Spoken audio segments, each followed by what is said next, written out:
একটু একা হয়ে বসুন। আজ এমন কিছু বলবো যা কাউকে বলা যায় না। না, এটা কোনো গল্প নয়, আমার নিজের জীবনেরই একটা অধ্যায়। আজ আপনার কাছে এই প্রথম আমি সব কথা খুলে বলবো, যা আমার বুকের গভীরে পাথর হয়ে চেপেছিল এতকাল। বিশ্বাস করুন, এই কথাগুলো বলতে গিয়ে আমার গলা শুকিয়ে আসছে, চোখের কোণে জল জমছে, কিন্তু আমার মনে হচ্ছে আজ অন্তত সবটা বলা দরকার। আপনারাও হয়তো এমন অনেক গল্প শুনেছেন, নিজেদের আশেপাশে দেখেছেন, কিন্তু আজকেরটা আমার ভেতরের কথা, আমার একান্ত যন্ত্রণা। দরজার ছিটকিনিটা ঠিকঠাকই লাগানো আছে তো? কেউ যেন না শোনে, কেউ না জানতে পারে, কারণ এই কথাগুলো কেবল আপনার আর আমার মধ্যে লুকানো থাক। আপনারা এখন যাকে দেখছেন, এই আমি অনুরাধা, ৩০-এর কোঠায় পা দেওয়া এক সাধারণ গৃহবধূ। ক্যামেরার সামনে বসে হয়তো আমাকে শান্ত আর মার্জিত দেখাচ্ছে, কিন্তু আমার ভেতরের ঢেউগুলো কজনই বা বোঝে। দেখুন, এই শাড়ির ভাঁজে হয়তো কিছু ঢাকা পড়ে আছে, কিন্তু আমার চোখ আর আমার কণ্ঠস্বর কি সবটা লুকোতে পারে?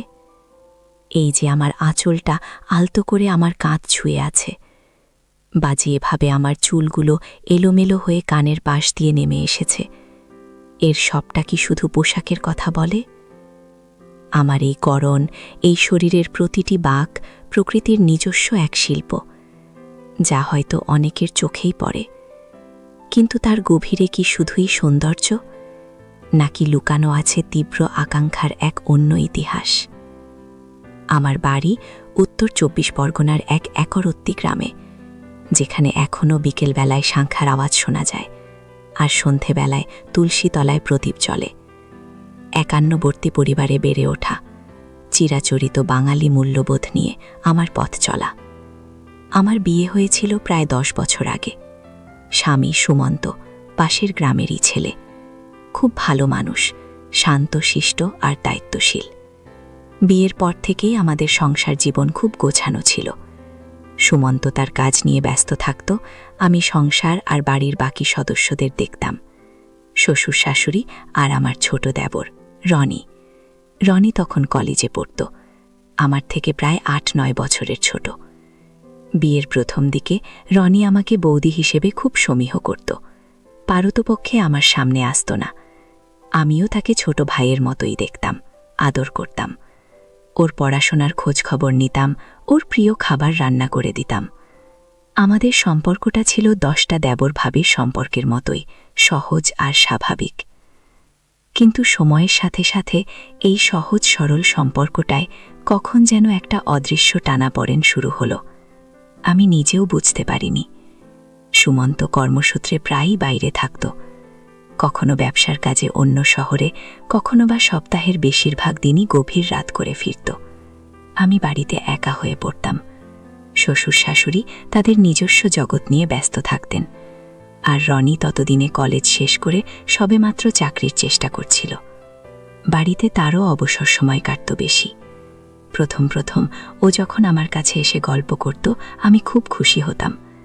একা একা বাড়ি সামলাতে গিয়ে একটা একাকিত্ব তৈরি হয়েছিল। রনির সঙ্গ সেই শূন্যতা পূরণ করত। ও বিভিন্ন বিষয় নিয়ে কথা বলতো, ওর বন্ধুদের কথা, ভবিষ্যতের স্বপ্ন, রাজনীতি, সিনেমা। আমি মুগ্ধ হয়ে শুনতাম, নিজেও ওর সাথে প্রাণ খুলে কথা বলতাম। সুমন্তকে অনেক কথা বলতে পারতাম না, কারণ তার সময় ছিল সীমিত, আর তার কাছে সংসারের হিসাব নিকাশই ছিল মুখ্য। কিন্তু রনি ছিল শ্রোতা, ও আমার অনুভূতিগুলো বুঝত। মাস গড়াতে গড়াতে ওর আমার প্রতি মনোযোগ যেন আরও গভীর হতে শুরু করল। আমি রান্নাঘরে কাজ করছি, ও এসে পাশে দাঁড়াতো। বাজার থেকে ফিরলে আমার হাত থেকে ব্যাগ নিয়ে নিত, কখনো কখনো আমার মাথায় হাত বুলিয়ে দিত, ঠিক ছোট ভাইয়ের মতোই। কিন্তু ওর চোখে মাঝে মাঝে যে এক ঝলক দেখতাম, তা ছোট ভাইয়ের চোখে মানাতো না। একটা অন্যরকম আকর্ষণ, যা আমার ভেতরের ঘুমন্ত নারী সত্তাকে যেন জাগিয়ে তুলছিল। আমি অস্বস্তি বোধ করতাম, কিন্তু কিছু বলতে পারতাম না। ও তো আদরের ছোট দেবর, কি বা এমন খারাপ করছে? একদিনের ঘটনা আমার স্পষ্ট মনে আছে। তখন বর্ষাকাল, বিকেলবেলায় খুব বৃষ্টি নেমেছিল, সঙ্গে ঝোড়ো হাওয়া। আমি বারান্দায় দাঁড়িয়ে বৃষ্টি দেখছিলাম। হঠাৎ রনি আমার পাশে এসে দাঁড়ালো। দুজনেই চুপচাপ।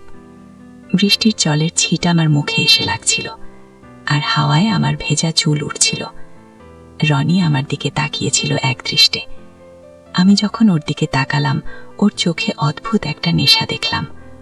ও আলতো করে আমার কাঁধে হাত রাখল। বৌদি, তোমাকে আজ খুব সুন্দর লাগছে। ওর গলার স্বরটা কেমন যেন ভারী লাগছিল। আমার শরীরে একটা বিদ্যুৎ খেলে গেল।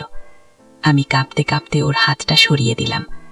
কি বলছি সেসব রনি? ও হাসল। সে হাসিটা কেমন যেন অকৃত্রিম ছিল না, বরং সেখানে একটা চাপা আকাঙ্ক্ষা ছিল। আমি দ্রুত ওখান থেকে সরে এসেছিলাম, কিন্তু এরপরেও সেই টানটা আরও বাড়তে থাকল। আমার শাশুড়ির শরীর খুব একটা ভালো যেত না, তাই বাড়ির অনেক কাজ আমাকেই সামলাতে হতো।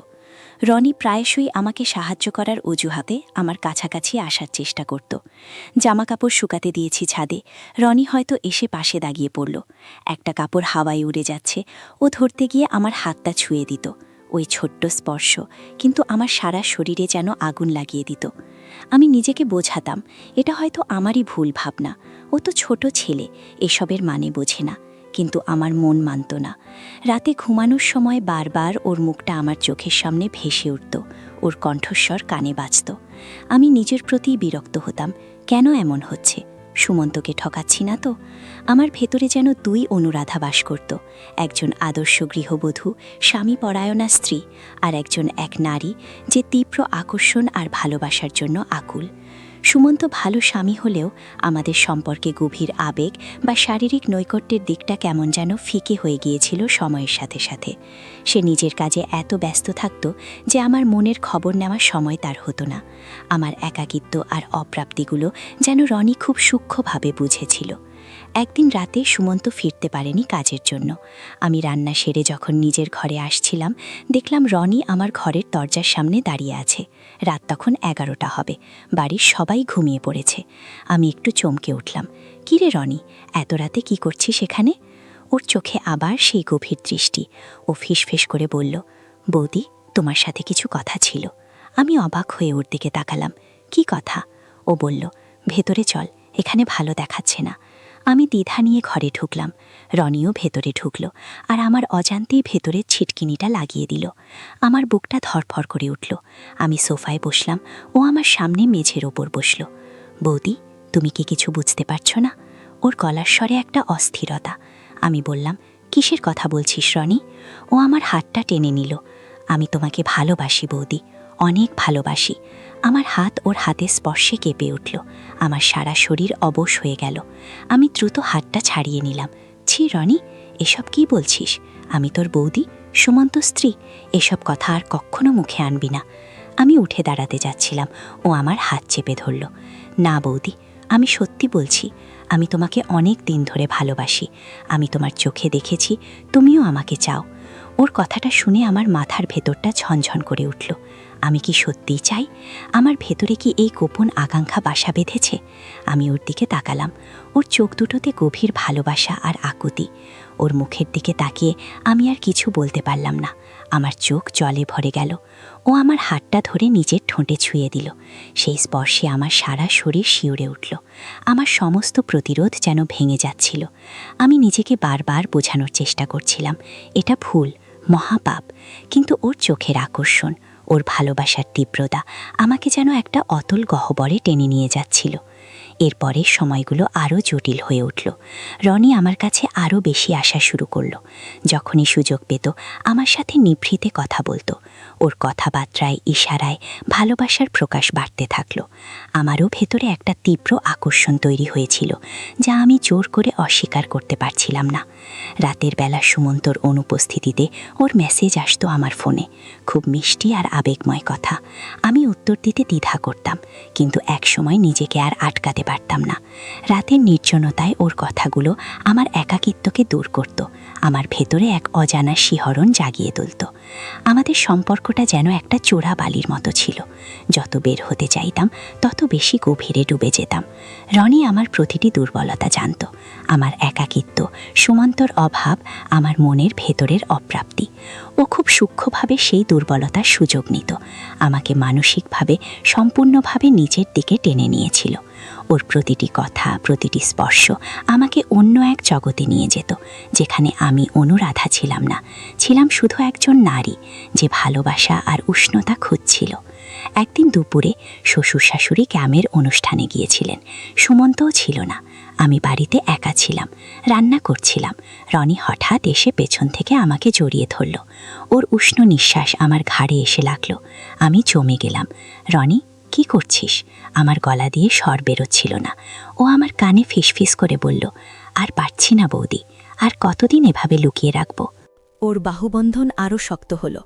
আমি ওর কাছ থেকে নিজেকে ছাড়ানোর চেষ্টা করছিলাম, কিন্তু ওর জোরের কাছে আমি হেরে যাচ্ছিলাম।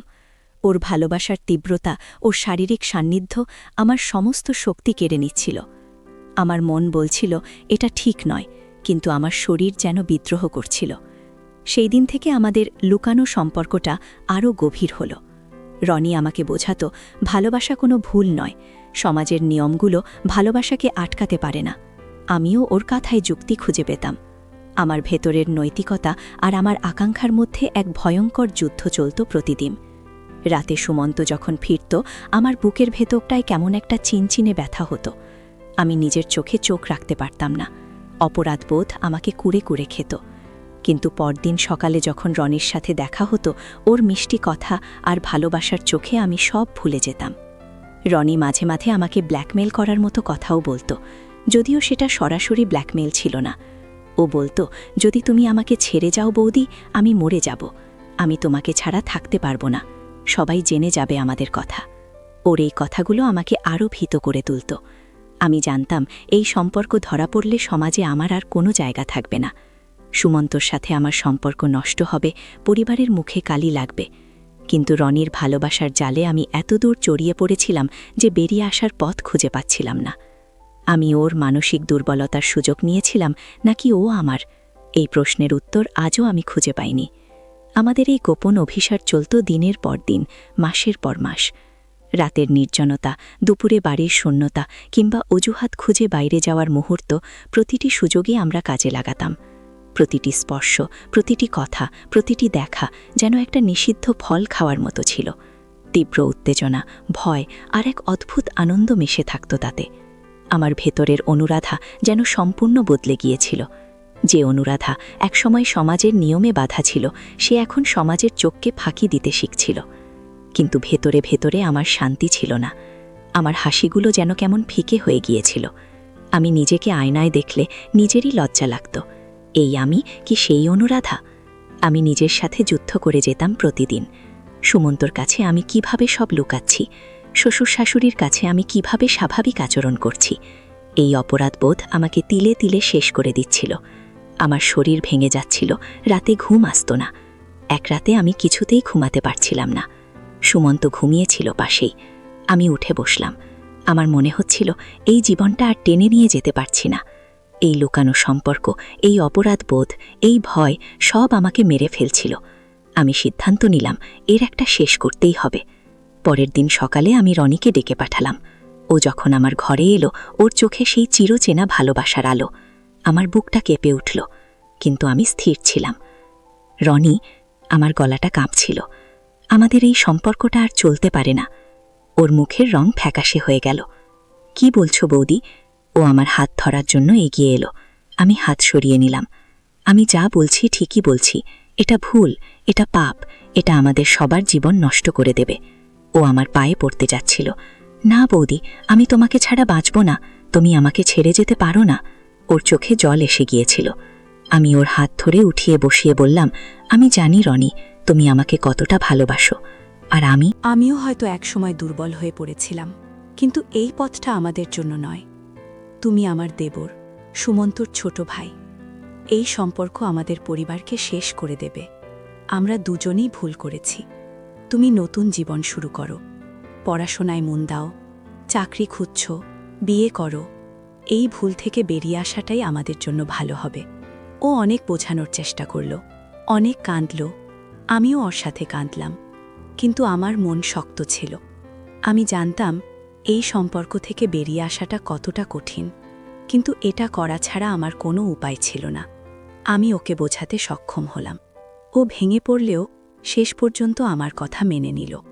হয়তো ওর ভেতরেও কোথাও এই সত্যটা জানা ছিল যে এই সম্পর্কটা কোনোদিন সফল হবে না। এর পরের কিছুদিন ছিল খুব কঠিন। রনি আমার সাথে কথা বলা বন্ধ করে দিল। আমাকে দেখলেই অন্যদিকে চলে যেত। ওর চোখে রাগ, অভিমান, কষ্ট সব দেখতে পেতাম। আমি নিজের ভেতরের কষ্টটা চেপে রাখতাম। সুমন্ত আমার পরিবর্তন লক্ষ্য করেছিল, কিন্তু আমাকে জিজ্ঞেস করলে আমি অসুস্থতার অজুহাত দিতাম। ধীরে ধীরে রনি আবার স্বাভাবিক হতে শুরু করল। নিজের পড়াশোনা আর চাকরির পেছনে সময় দিতে লাগল। আমি জানি ওর মন থেকে হয়তো আমার স্মৃতি কোনোদিনও মুছে যাবে না, আর আমার মন থেকেও ওর স্মৃতি কোনোদিন যাবে না। আজ আমি আপনাদের কাছে এই কথাগুলো বললাম কারণ আমি বিশ্বাস করি জীবনের কিছু অভিজ্ঞতা সকলের কাছে খুলে বলা উচিত। এমন অনেক সম্পর্ক আমাদের আশেপাশে তৈরি হয় যা সমাজের চোখে নিষিদ্ধ, কিন্তু আবেগ আর ভালোবাসার টানে মানুষ সেই সীমারেখা পেরিয়ে যায়। মানুষ দুর্বল, একাকিত্ব, অপ্রাপ্তি, অবহেলা মানুষকে এমন অনেক ভুল পথে ঠেলে দেয়। তবে একটাই কথা, জীবনের প্রতিটি ভুল থেকে শিক্ষা নেওয়া দরকার। আমি আমার ভুল থেকে শিক্ষা নিয়েছি, হয়তো রনিও নিয়েছে। আজ আমি আগের চেয়ে অনেক বেশি সতর্ক। নিজের মনের সব কথা সুমন্তকে বলার চেষ্টা করি। ওর সাথে সম্পর্কটা নতুন করে গড়ে তোলার চেষ্টা করছি। হয়তো আমাদের সম্পর্ক আগের মতো আর উষ্ণতা পায় না, কিন্তু আমরা চেষ্টা করছি। আর রনি, সে এখন নিজের পায়ে দাঁড়ানোর চেষ্টা করছে। সে আর আগের মতো আমার কাছে আসে না, কিন্তু দূর থেকে ওর দিকে তাকালে আমার চোখ ভিজে ওঠে। আমাদের এই সম্পর্কের দাগটা হয়তো সারা জীবন থেকে যাবে, কিন্তু আমরা চেষ্টা করছি সেটাকে পেছনে ফেলে এগিয়ে যেতে। এই যে জীবন, এ এক জটিল সমীকরণ। কখন কে কার টানে জড়িয়ে পড়ে, কখন কোন সম্পর্ক ভুল পথে মোড় নেয় তা বলা কঠিন।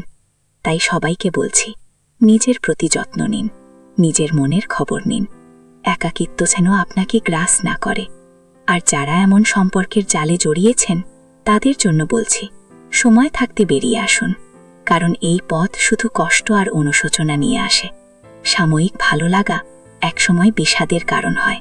জীবনটা সুন্দর, একে জটিল করবেন না। এই শিক্ষাটা আমি নিজের জীবন থেকে পেয়েছি। আপনারা যারা এই পর্যন্ত আমার কথা শুনলেন তাদের কাছে অনুরোধ, প্লিজ চ্যানেলটা সাবস্ক্রাইব করে আমার পাশে থাকবেন। আপনাদের সাপোর্ট আমাকে এমন আরও অনেক কথা বলার সাহস দেবে। ভালো থাকবেন সবাই।